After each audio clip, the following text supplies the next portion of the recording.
तो आपको जो आपके स्क्रीन पे वर्ड्स नज़र आ रहे हैं, अगर आपने इसको सीख लिया या समझ लिया तो आपकी इंग्लिश का लेवल बहुत अलग होने वाला है और आप अलग तरह के बंदे कहलाओगे इंग्लिश में। आपकी इंग्लिश की फ्लुएंसी बढ़ेगी और सारी चीज़ होगी। तो वीडियो को बिना देरी करे शुरू करते हैं। पसंद है तो लाइक करना है, कुछ समझ नहीं आया तो कमेंट ज़रूर करना है।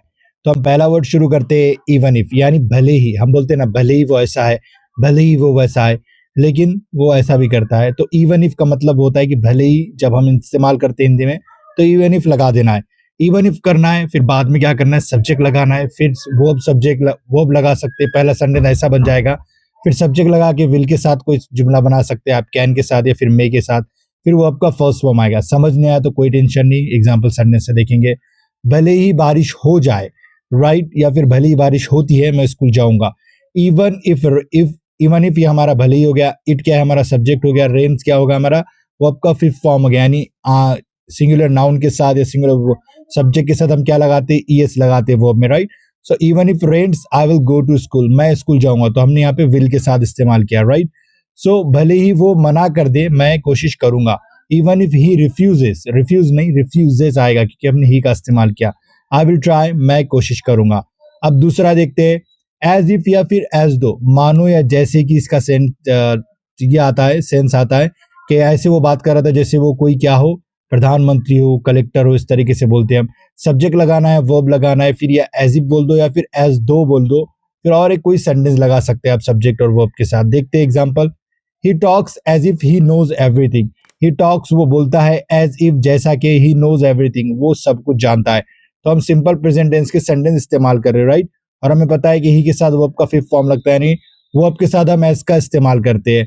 वो ऐसे दौड़ रहा था जैसे कोई उसका पीछा कर रहा हो। He was running, वो दौड़ रहा था, as though जैसा कि someone was chasing him, कोई उसका पीछा कर रहा है। तो वही ये सब्जेक्ट है, हेल्पिंग वर्ब है, और फिर मेन वर्ब है रनिंग। ये है हमारा पास कंटिन्यूस टेंस का सेंटेंस, राइट। तो ये भी वही हो गया। someone हम सब्जेक्ट की तरह इस्तेमाल कर रहे हैं, someone was chasing him, इस तरीके से बोल सकते हैं आप। बिकॉज ऑफ और ड्यू टू की वजह से इस्तेमाल कर सकते हैं आप। सब्जेक्ट लगाना है, वर्ब लगाना है, फिर उसके बाद बिकॉज ऑफ या ड्यू टू बोलना है, फिर उसके बाद कोई भी नाउन लगा सकते हैं आप। कैसे देखते हैं, बारिश की वजह से मैच रद्द हो गई, right. The match was cancel, अभी पैसिव वॉइस है। मैच वॉज कैंसल, यानी मैच को कैंसिल किया गया था, कैंसिल हो गई थी, right, because of rain, rain की वजह से। तो रेन हमारा क्या यहाँ पे नाउन हो गया। ट्रैफिक की वजह से मैं लेट हो गया। आई वॉज लेट, मैं लेट था ड्यू टू ट्रैफिक, ट्रैफिक की वजह से। इस तरीके से आप बोल सकते हैं। उसके बाद एज सुन एज पॉसिबल, यानी जितनी जल्दी हो सके ये काम करो, हम बोलते हैं ना। तो एज सुन एज पॉसिबल, तो हम यहाँ पे वर्ब लगाएंगे, फिर एज सुन एज पॉसिबल लगाएंगे।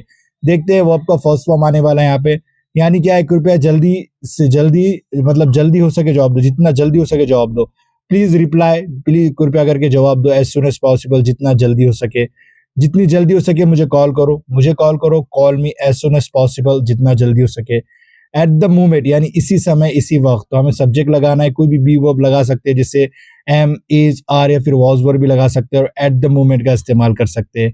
कैसे देखते हैं आप, मैं इस समय व्यस्त हूँ, बिजी हूँ। I am busy at the moment, मैं इस वक्त क्या हूँ, बिजी हूँ।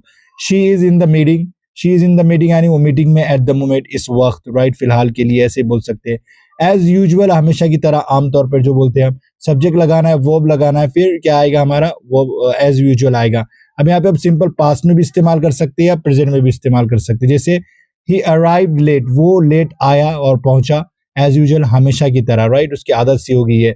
वो हमेशा की तरह मुस्कुरा रही थी। शी वॉज स्माइलिंग, वो मुस्कुरा रही थी, एज यूजुअल, हमेशा की तरह। फिर है एटलीस्ट, यानी कम से कम बोलने के लिए हम एटलीस्ट का इस्तेमाल करते हैं। एटलीस्ट बोलना है, फिर कोई भी सेंटेंस लगा सकते हैं। एटलीस्ट टॉक टू हिम, यानी कम से कम उससे बात करो, राइट, इस तरीके से बात तो कर लो, ऐसे बोलते हैं हम। कम से कम मेरी बात तो सुन लो, at least listen to me, right, इस तरीके से बोल सकते हैं। फिर एटमोस्ट का इस्तेमाल होता है ज्यादा से ज्यादा वो क्या कर लेगा, उस तरीके से एटमोस्ट लगाना है। कोई भी नंबर या क्वांटिटी की बात कर सकते हैं आप। देखते हैं example sentence. I will take at most 2 hours, right, मतलब मैं ज्यादा से ज्यादा कितने लूंगा। एक तरह से हम यहाँ क्या बता रहे हैं, ऊपर जो था हमारा नंबर बता रहे हैं कि हम इतने नंबर लेके इतना क्वांटिटी में मैं काम करूंगा, मतलब कोई चीज करूंगा, राइट। वो ज्यादा से ज्यादा 500 रुपए खर्च करेगा। He will spend at most 500 rupees. अब इन टोटल का इस्तेमाल, कुल मिलाकर जब हम बोलते हैं तो टोटल का इस्तेमाल करते हैं। तो देयर इज या देयर आर का इस्तेमाल करना है। देयर आर लगाए तो प्लूरल नंबर या और बाद में इन टोटल। एग्जांपल संडे से बताता हूँ मैं आपको। कुल मिलाकर 100 लोग थे, देयर वर। अभी हम वर क्यों लगाए कि हम पास की बात कर रहे हैं, और वर्ड क्यों लगाया हमने, क्योंकि 100 लोगों की बात कर रहे हैं, तो हम एक से ज्यादा की बात करते तो वर्ड लगाते, वॉज नहीं। There were 100 people in total, मतलब कुल मिलाकर 100 लोग थे। कुल मिलाकर 15 किताबें हैं। अब यहाँ पे भी हम 15 किताबों की बात कर रहे हैं तो आर का इस्तेमाल करेंगे। There are 15 books in total. अब इसी को अगर सिर्फ इसके साथ इस्तेमाल करना है, there is a book, there is one book in total, मतलब एक ही बुक है कुल मिलाकर, इस तरीके से बोल सकते हैं। फॉर श्योर का मतलब होता है पक्का। सब्जेक्ट विल हम सिंपल प्रेजेंट टेंस में इस्तेमाल कर सकते हैं, फिर बाद में फॉर श्योर का इस्तेमाल कर सकते हैं। जैसे I will come for sure, मतलब मैं जरूर आऊंगा, पक्का आऊंगा, वो पक्का जीत जाएगा, he will win for sure. फिर उसके बाद हम इस्तेमाल करते हैं आफ्टर ऑल, यानी आखिरकार। आफ्टर ऑल के बाद आप कोई भी सेंटेंस लगा सकते हैं। आखिरकार वो तुम्हारा भाई है, after all he is your brother. फिर आखिरकार हम इंसान हैं, after all we are human beings, right, इस तरीके से बोल सकते हैं। फिर है ऑल द टाइम, यानी हर वक्त हर समय, सब्जेक्ट वर्ब लगाना है, फिर ऑल द टाइम। मैं स्पीड की बोल रहा हूँ कि आपको पहले से ये पता होना चाहिए कि हम सेंटेंस एक बनाते कैसे है, right. So she talks on the phone all the time, वो बोलती है, बात करती है। She talks on the phone, phone पर, ऑल द टाइम, हर वक्त, right. He complains all the time, वो हर वक्त शिकायत करता रहता है। ऑन द अदर हैंड, दूसरी ओर हम बात करते तो कोई भी एक सेंटेंस पहले बोलना है, फिर ऑन द अदर हैंड, फिर और सेंटेंस, राइट। वो अमीर है, दूसरी ओर वो दुखी भी है। He is rich, on the other hand he is unhappy, right. दो सेंटेंस बना रहे कि वो अमीर है और वो अनहैप्पी है, इस तरीके से, तो बीच में ऑन द अदर हैंड लगाना है। इट इज चीप, ये तो क्या है अभी, मतलब सस्ता है। On the other hand it's quality is low, मतलब क्वालिटी भी इसकी क्या है, अच्छी नहीं है। At first in the beginning, so at first in the beginning इसका मतलब है शुरुआत में, तो हम at first in the beginning इस सेंटेंस के स्टार्ट में भी लगा सकते हैं। जैसे at first I found English difficult, मतलब आई फाउंड यानी मुझे इंग्लिश मिली नहीं, इसके मायने होते मुझे लगा, बोलते ना मुझे महसूस हुआ ऐसा। At first I found English difficult, तो पहले मुझे इंग्लिश क्या हुए, मुश्किल लगी, तो लगना भी इस्तेमाल होता है फाउंड के लिए। शुरुआत में वो शर्मिला था, इन द बिगिनिंग ही was shy.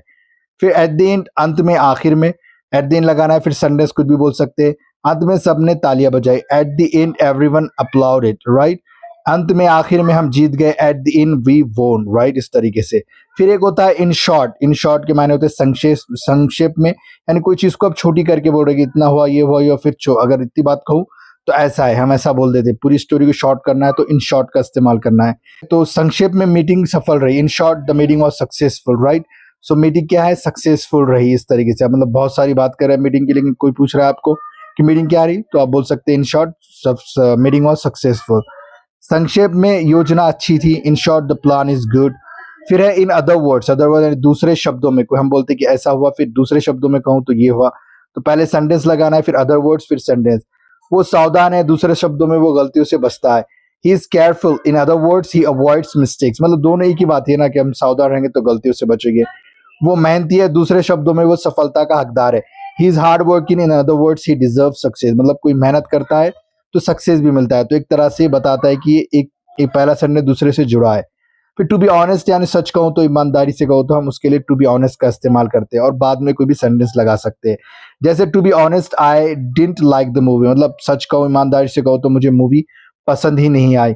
To be honest, मैं थका हुआ हूँ, यानी टू बी ऑनेस्ट, मैं ईमानदारी से कहूँ तो मैं थका हुआ हूँ। To be honest I am tired, इस तरीके से आप बोल सकते हैं। उसके बाद है मेरी राय में, यानी मेरे मशवरे में, मेरे सलाह में, तो इन माई ओपिनियन का इस्तेमाल करना है। उसके लिए आप बोल सकते हैं in my opinion English is important, यानी मेरे नजरिए में, मेरे राय में, मेरे मशवरे में, मेरे सलाह में इंग्लिश इंपॉर्टेंट है।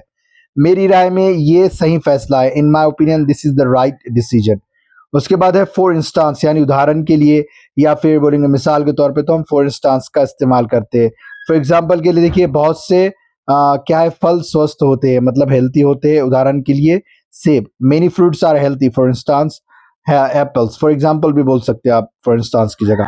कई देशों में हिंदी बोली जाती है, उदाहरण के लिए भारत, ये Hindi is spoken in many countries, for instance India, इस तरीके से बोल सकते हैं आप।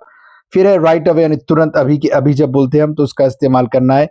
कैसे, देखिए, अब इसे एक तरह से ऑर्डर वाले जुमले होते हैं इसमें। Please finish this work right away, please finish this work right away, इस तरह, मतलब अभी का अभी काम खत्म करो, तुरंत मुझे फोन करो, कॉल मी राइट अवे। फिर है बाय चांस, यानी संयोग से, मतलब ऐसा हो जाता नहीं कि शायद इत्तेफाक से बोलेंगे हम, कोइंसिडेंस से, तो बाय चांस का इस्तेमाल कर सकते हैं आप। मैं संयोग से अपने टीचर से मिला, I met my teacher by chance. क्या तुम उससे संयोग से मिले थे, did you met him by chance, यानी इत्तेफाक से मिले थे, इस तरह से। फॉर अ व्हाइल, यानी कुछ वक्त के लिए, कुछ समय के लिए। देखते एग्जाम्पल, कुछ समय के लिए यहाँ इंतजार करें, wait here for a while. मैं कुछ समय के लिए आराम करना चाहता हूँ, I want to rest for a while. फिर या वंस इन अ वाइल या नाउ एंड देन, कभी कभी बोलने के लिए वंस इन अ वाइल भी बोल सकते हैं, नाउ एंड देन भी बोल सकते हैं। तो वो ये सब्जेक्ट वर्ब और वंस इन अ वाइल लगा सकते हैं आप। वो कभी कभी बाहर खाना खाने जाता है, वी मतलब हम जाते हैं। We go out for dinner once in a while, मतलब कभी कभार ही जाते हैं हम। राइट, वो कभी कभी मुझे कॉल करता है, he calls me now and then, इस तरीके से बोल सकते हैं आप। फिर ऑल ऑफ अ सडन यानी अचानक के लिए आप ऑल ऑफ अ सडन का इस्तेमाल कर सकते हैं। एग्जाम्पल सेंटेंस हो गए, all of a sudden the lights went out, मतलब अचानक से लाइट चली गई, अचानक से वो रोने लगा। All of a sudden he started crying, right. फिर वक्त वक्त पर यानी समय समय पर, फ्रॉम टाइम टू टाइम का इस्तेमाल करना है तो हम वही सब्जेक्ट वर्ब लगाएंगे, फिर फ्रॉम टाइम टू टाइम लगाएंगे। आपको वक्त वक्त पर या समय समय पर कार की सर्विस करानी चाहिए, you should get your car serviced from time to time. मैं समय समय पर अपने दोस्त से मिलता हूँ, I meet my friends from time to time. अब सूनर और लेटर, आज नहीं तो कल, हम जब बोलते हैं हिंदी में तो सूनर और लेटर का इस्तेमाल करना है। आज नहीं तो कल आप सफल होंगे, sooner or later you will succeed, right. आज नहीं तो कल सच सामने आ जाएगा, sooner or later the truth will come out. फिर नो डाउट यानी बेशक निसंदेह, कोई शक नहीं है हमारे पास, तो हम इसका इस्तेमाल करते हैं। इसके लिए सब्जेक्ट लगाना है इज वाज, अगर प्रेजेंट में बोल रहे तो इज, पास्ट में बोल रहे तो वाज, और नो डाउट और नाउन या एडजेक्टिव लगा सकते हैं। कैसे, मैं बताता हूँ आपको सेंटेंस से, एग्जांपल सेंटेंस से। He is no doubt a talented player, मतलब हम प्रेजेंट की बात करें तो इज लगा दे रहे, ही के साथ इज आता है। He is no doubt a talented player, मतलब कोई क्या है, डाउट नहीं कि वो टैलेंटेड प्लेयर है। ये निसंदेह है यानी इस पे कोई शक नहीं कि वो एक अच्छा विचार है। This is no doubt a good idea. फिर एज फार एज यानी जहां तक बोलते हैं, जहां तक मेरा ख्याल है, जहां तक मैं जानता हूँ, उसके लिए इस्तेमाल करना है। आप सब्जेक्ट लगा सकते हैं, फिर उसके बाद क्या करना है, नो या फिर कंसर्न का इस्तेमाल कर सकते हैं। अगर पास में बोलना है तो कंसर्न बोल सकते हैं। जहां तक मैं जानता हूँ, प्रेजेंट की बात है तो as far as I know he is honest, दो भी सेंटेंस प्रेजेंट में हो गए। जहां तक मैं जानता हूँ वो क्या है, ऑनेस्ट है। जहां तक मुझे याद है वो दिल्ली में रहता है, as far as I remember he lives in Delhi. फिर इन एडिशन हम बोलते हैं तो इसके अलावा, प्लस में जब बोलते हैं हम तो इन एडिशन का इस्तेमाल करते हैं। इसके अलावा हमें और कर्मचारियों की जरूरत होगी, यानी जो काम करते हैं। In addition we need more workers. इसके अलावा हमें समय भी चाहिए, in addition we also need time. फिर एज लॉन्ग एज, जब तक बोलने के लिए हम इस्तेमाल करते हैं। कोई कंडीशन है या फिर कोई रिजल्ट है तो हम एज लॉन्ग एज का इस्तेमाल कर सकते हैं। जैसे जब तक चाहो यहाँ रह सकते हो, you can stay as long as you want, right. इस तरीके से you will succeed as long as you work hard, इस तरीके से बोल सकते हैं। हियर एंड देयर, इधर उधर, राइट। इधर उधर मत देखो, ये वो काम मत करो, इधर उधर मत जाओ, इस तरीके से। फिर don't look here and there, इधर उधर मत देखो। बच्चे उधर उधर दौड़ रहे थे, the children were running here and there. फिर मोर और लेस के लिए लगभग का इस्तेमाल करते हैं, तकरीबन बोलते हैं हम, ऐसे संभावना है, इतना होगा तकरीबन, उसके लिए हम मोर और लेस का इस्तेमाल करते हैं। सब्जेक्ट आएगा, फिर बी वर्ब आएगा, कोई भी इज एम आर वगैरह, मोर और लेस लगाना है, फिर एडजेक्टिव लगा सकते हैं। ये लगभग बराबर है, इट इज मोर और लेस इक्वल, राइट। काम लगभग पूरा हो चुका है, द वर्क इज मोर और लेस फिनिश्ड, इस तरीके से बोल सकते हैं। फिर ऑन पर्पस यानी जानबूझकर कोई काम करते हैं हम, इंटेंशनली, इरादे से, तो उसका इस्तेमाल करना है ऑन पर्पस। वही रहेगा सब्जेक्ट वर्ब ऑब्जेक्ट, फिर बाद में ऑन पर्पस बोल देना है। उसने जानबूझकर ग्लास तोड़ा, ही ब्रोक द ग्लास, यानी उसने ग्लास तोड़ा ऑन पर्पस, जानबूझकर, खुद से ही, इरादे से उसके, राइट। उसने जानबूझकर मुझे नजरअंदाज किया, she ignored me on purpose. In advance पहले से ही बोलते ना, पहले से ऐसा कर लो, तो वही है, वर्ब लगाना है ऑब्जेक्ट और ये वाला। तो मुझे बोलना है कि मुझे पहले से ही बता देना, इन्फॉर्म मी इन एडवांस, हमें पहले से टिकट बुक करनी चाहिए, we should book the tickets in advance. Under control यानी किसी के कंट्रोल में, काबू में रहना। सब्जेक्ट लगाना है, बी वो वही आएगा, इज एम आर या वॉज वर आएगा, फिर under control. Everything is under control, अब सब काबू में है, नियंत्रण में। स्थिति अब नियंत्रण में या काबू में, the situation is under control now. By all means यानी बाय ऑल मीन्स, जरूर हर हाल में ऐसा करना ही हमें, तो बाय ऑल मीन्स का हम इस्तेमाल करते, बहुत इंपॉर्टेंट है वाला। By all means you can join us, आप जरूर हमारे साथ जुड़े, किसी भी तरीके से आप हमारे साथ जुड़ जाइए, राइट। जरूर मेरी मदद करो, by all means help me, अब कुछ भी हो जाओ मेरी मदद करो ही करो।